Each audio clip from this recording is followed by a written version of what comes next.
I feel like I'm losing my mind. Is everybody in the world blind? Alors, moi, la philosophie que j'ai, c'est si on regarde depuis 1937, la moyenne de rendement annuel du S&P 500 est dans les 8,7%. Sans surprise, je suis totalement d'accord avec Elliot. D'ailleurs, vous avez cette vidéo sur la chaîne du druide ici qui s'appelle Comment investir en bourse quand on n'y connaît rien. Vous verrez dessus les statistiques. Vous voyez ici, j'en parle. Prenons un indice mythique américain, le SP 500 avec 8,5% en moyenne annuelle. Donc là-dessus, on se rejoint totalement. Donc ça, en gros, si on enlève toute la volatilité et on fait une ligne droite, c'est 8,7%. Et ça, je t'ai expliqué hier, mais les marchés oscillent entre optimisme injustifié et pessimisme injustifié. Et donc, on a cette curve autour de cette moyenne. Et donc, ce que je fais personnellement, c'est-à-dire que si on est à un prix qui est sur cette moyenne, bah, je vais faire tous mes investissements mensuels normaux. Maintenant, si on commence à aller trop haut, donc en optimisme un peu invalidé, bah là, ce que je vais tout simplement faire, en fait, c'est ralentir mon exposition. Donc, je continue à investir tous les mois, hein, parce que parfois, le marché peut être surévalué pendant des années, des années, des années. C'était le cas entre 1993 et 2000. Le marché était surévalué. Donc là, au moment où je tourne cette vidéo, en 2024, on est au mois de septembre, on voit ici qu'on a une belle jambe de hausse sur le SP 500, vous voyez à l'écran, et on est quand même assez haut, vous voyez, on est vraiment sur des ATH, des plus hauts historiques. Donc là, on commence à avoir un marché qui commence à être surévalué. Donc on va voir combien de temps ça dure, mais c'est pour ça que je commence à prendre des petites plus-values par-ci par-là pour libérer du cash. Mais frère, il a continué pendant 7 ans, donc quoi, pendant 7 ans, tu touches rien? Non, tu es toujours là. Mais donc, tu réduis. C'est une sorte de DCA, Exactement. mais DCA plus agressif si le marché justement est en down et plus lent, plus smooth si jamais le marché est en up. Exactement. Comme ça, et donc quand il est en up, voilà, quand il est en up, tu as une partie qui va dans les invests et l'autre partie, donc vu que tu as réduit, l'autre partie qui va dans ce que j'appelle le cash pour le crash, qui est sur le côté, qui travaille. Alors surtout aujourd'hui, moi mon cash pour le crash, il me régale, hein. On a des taux qui sont géniaux, tu vois. 2017, les taux c'était des taux de merde. Ton cash pour le crash, il fait un peu chier. Là aujourd'hui, tu prends ton bon billet d'intérêt, tu vois. Donc c'est très bien. Et ce cash pour le crash, tu le gardes sur le côté, ça pile up, tes investissements, ça pile up aussi, parce que j'ai pas dit que tu arrêtes, tu vois. Ça continue à pile up les deux. Et si tu as un crash boursier, alors de 1, tu as tous tes niveaux de liquidité, donc le crash, on s'en fout, ça affecte pas ton lifestyle, ça affecte pas ta vie.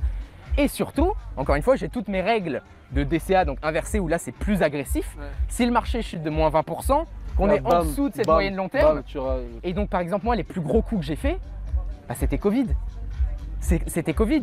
Et parce que quand tu as vraiment les datas de tous les drawdowns précédents, pendant Covid, tu écoutes les médias, on a toujours ce truc de peur. Et justement, j'avais fait une étude où j'étudiais tous les meilleurs moments pour investir que disaient les médias. À la télé, aux journaux, l'AMF, qu'est-ce qu'ils disaient?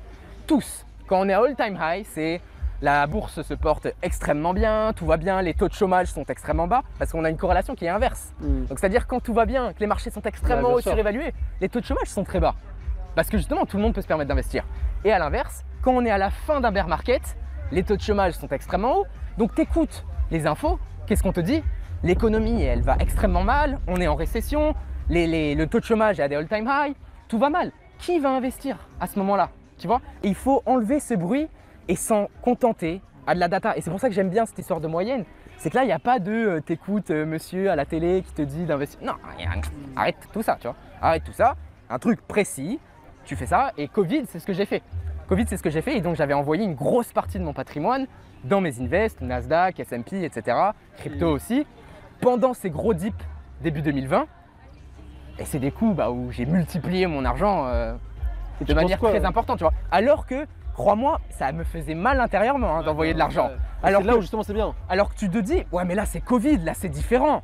Là c'est différent, là c'est lockdown, là c'est ci, là c'est ça. Mais non frère. Et donc dans ce passage, Elliot, ce qu'il nous explique, c'est que quand tout le monde panique et il nous dit qu'il faut vendre, que c'est la fin du monde, la fin du système, et il y a toujours des bonnes raisons de penser que cette fois c'est vraiment la fin, et bien c'est là qu'en fait on fait les meilleurs coups. Vous voyez ici, j'ai investi par exemple sur un bas de marché sur les foncières cotées, parce que l'immobilier avait beaucoup chuté à cause de l'inflation, la baisse des taux d'intérêt, etc. Et c'est comme ça qu'on peut faire des plus-values assez rapidement et assez importantes.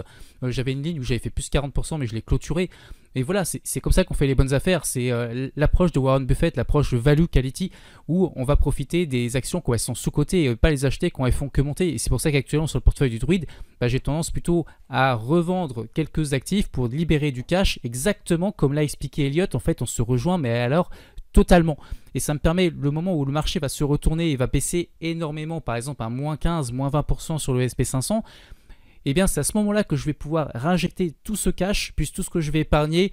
Et c'est à ce moment-là en fait que le vrai portefeuille de Druid va pouvoir générer de la performance sur le long terme. Parce que actuellement, quand j'ai lancé le portefeuille, on est sur un marché qui n'était pas surévalué, mais qui n'était pas non plus sous-évalué. On était sur un marché qui était en normalisation, on va dire, dans une tendance haussière.